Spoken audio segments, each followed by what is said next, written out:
Oh, salut à tous, c'est Sturi, c'est la fin d'année 2016, une année riche en changements, en révélations, bref, un business qui a totalement évolué, une grosse année pour le Warcraft, des affiches totalement inédites, que ce soit chez WWE, NJPW ou dans le circuit indépendant, bref, c'est dans ce contexte que je vous livre mon top 10 totalement subjectif de l'année écoulée à l'échelle internationale. À la 10e position, Roman Reigns, que je ne pouvais absolument pas exclure de ce classement tellement son influence est grande chez WWE. Alors je ramènerai pas ici le débat sur son utilisation, les UE à chacune de ses apparitions, c'est plus devenu un jeu avec le public.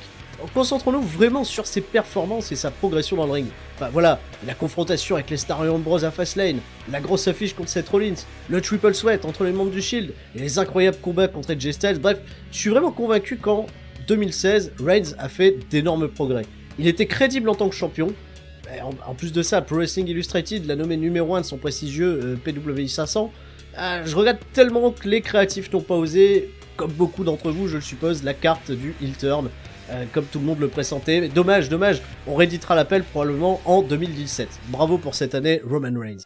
À la 9e position, la grosse surprise indie de l'année, The Villain, Marty Scurll, le circuit indépendant pillé par WWE, avec NXT et les Cruiserweight classiques, bref, on avait besoin d'un gros rafraîchissement, et à l'image de son partenaire l'an passé, Zack Sabre Jr. en 2015, Marty Scurll a conquis la scène indie internationale en remportant le prestigieux Battle of Los Angeles de la PWG, le championnat de la Progress par 2 fois, bref, des confrontations contre Will Ospreay qui ont fait beaucoup de bruit et sa signature récente chez Ring of Honor avec déjà le titre TV à son actif.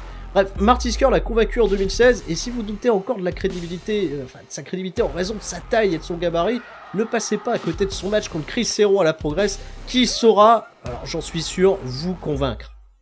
À la 8e place de ce classement, tranquillo, l'ingouvernable lutteur japonais Tetsuya Naito. Tout comme Marty Scurll, Naito a su donner un nouveau souffle en son personnage à travers une personne nonchalante réunissant autour de lui un nouveau clan au milieu du chaos et des boulettes. Los Ingobernables des Rapons. Ultra populaire à Tokyo, détesté en province, bref, il devient champion enfin IWGP en battant Kazuchika Okada lors de Invasion Attack en avril, et même si son règne de 70 jours semblait totalement anecdotique, au final, Naito livra un J1 Climax de folie. Il s'empara du titre intercontinental qu'il ira défendre à Wrestle Kingdom contre Hiroshi Tanahashi, bordel, ça me tarde. À la 7e place, et bien présent sur cette liste, Monsieur Chris Jericho. Là encore, un catcheur qui s'est totalement renouvelé en 2016, bien conscient de ses limites, Y2J n'a pas juste joué les rockstars, il était la rockstar. Précieux, capricieux, arrogant comme pas permis, mais qui s'attendait vraiment à voir Jericho toute l'année en action chez WWE, de Y2J en passant par Mitch, son écharpe, son croisement de jambes détourné dans tous les sens, son amitié avec Owens, la liste et son doigt. Mais sincèrement, le King of Big League était le personnage le plus divertissant du WWE Universe. Aucun segment à jeter, que dire à part genre demande. Bravo Chris Jericho. 6e du classement, on reste au Canada, et ce n'est pas le dernier Canadien du classement, je vous rassure, Michael Elgin, qui a conquis NJPW, le cœur des fans et le mien bordel. Dur de vous retranscrire ce que je ressens à chaque fois que je le vois en action, mais je vois toutes les qualités requises d'un catcheur in ring sans faille, une machine, capable de retranscrire de l'émotion, de la psychologie, de faire paraître ses adversaires crédibles, et Dieu sait que c'est pas chose simple avec un tel gabarit, bref, NJPW lui colle tellement bien à la peau qu'on en oublie qu'il a 10 ans de carrière avant ça dans les indies. Bref, Elgin va vous réconcilier à coup sûr avec le Powerhouse, tellement c'est propre.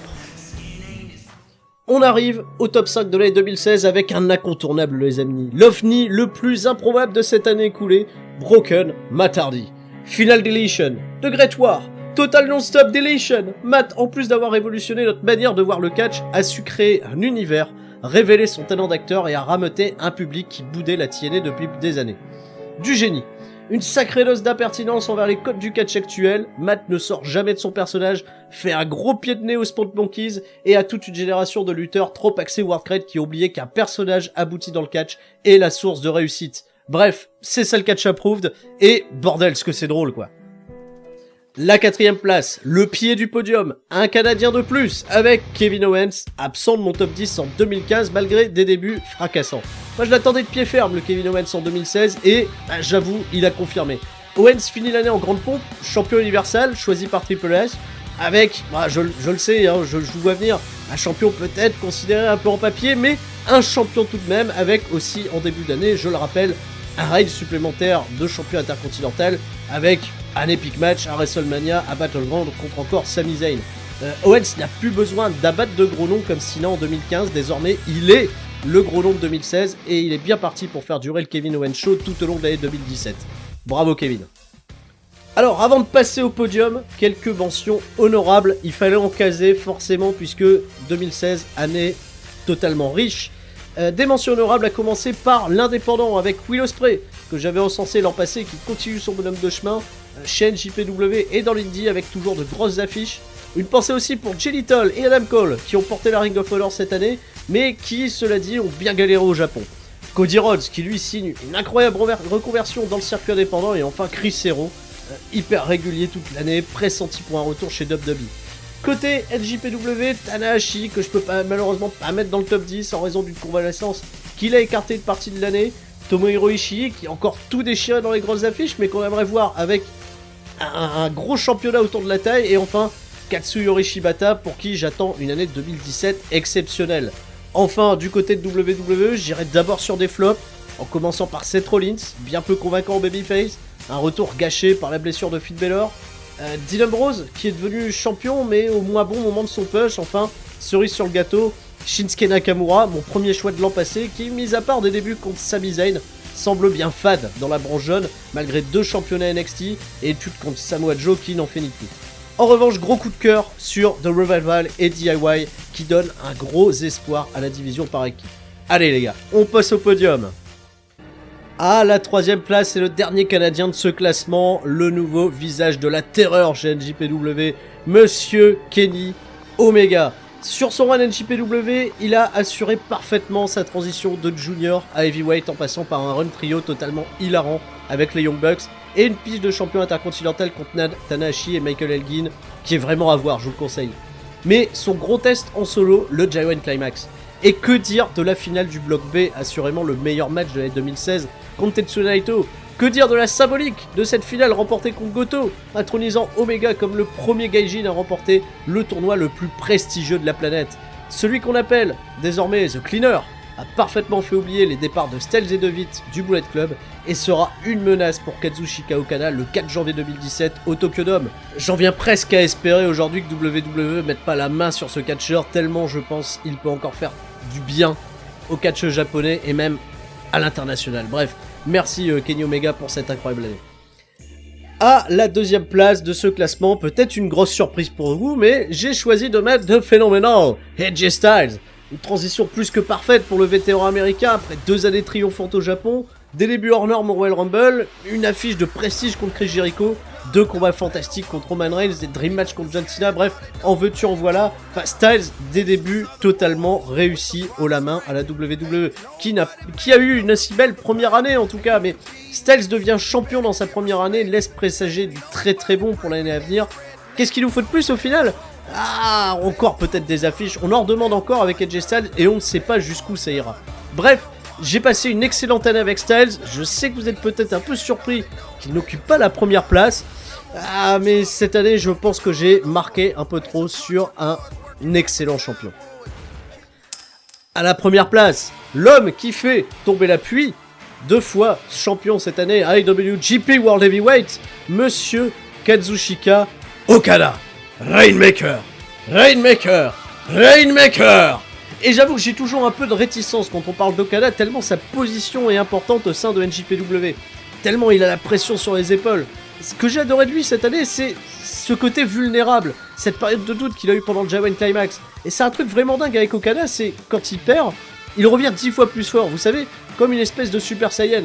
Et NJPW dans son booking a réussi à créer ce que WWE galère à faire depuis des années, construire un héros. Parce que oui, quand Okada revient pour se venger, que ce soit contre Naito ou Marufuji, il revient en héros, claque de gros classiques et donne tout ce qu'il a pour la victoire. Bref, à un moment, qu'on revienne à l'essentiel d'un combat de catch et vous comprendrez pourquoi je le mets en numéro 1, et je citerai pour ça mon copain Rabi, gagner quoi. Gagner. Okada ne compte que 3 défaites dans des matchs solo cette année et ça s'est ressenti comme des séismes au Japon. Au Japon, ça est... Ouais, bon bref. Ce gosse de 28 ans est vraiment en train d'établir une sacrée suprématie pour les années à venir. Et c'est pour ça que je l'ai choisi numéro 1. Un héros, bordel, un vrai. Bravo Monsieur Okada, vous avez réussi à me convaincre cette année. J'attends de pied ferme le Wrestle Kingdom, le match contre Kenny Omega. C'est ainsi que s'achève ce top 10 des catcheurs de l'année 2016, une année vraiment riche. Hein. Ouh là là, ça a été complexe les amis pour faire un top 10, mais vraiment très très dur. Ça a été dur d'enlever certains noms, et c'est pour ça que ce top 10 est totalement subjectif, je le rappelle. Vous pouvez bien entendu contester mes choix dans les commentaires, je serai ravi de venir argumenter de tout ça avec vous.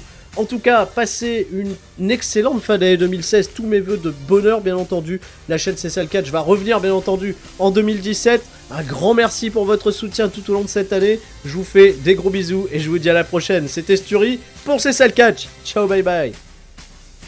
Ah, et je vous invite, si ce n'est pas encore fait, à aller découvrir l'excellent top 10 de mon bon ami Norbert Feuillant sur les meilleurs catcheurs de WWE en 2016.